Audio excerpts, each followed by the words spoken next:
Hello friends, today I am going to tell you how you can enable voice typing in WhatsApp. So first of all, you need to open WhatsApp. You can see this message button, just click on this message button. Herein you can see at the bottom this voice button. Click on this. So whatever you speak now will come up. You can see it's coming up. Whatever you speak will come here.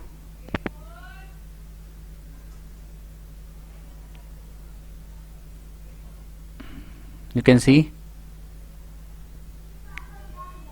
hello, how are you? Hello, how are you?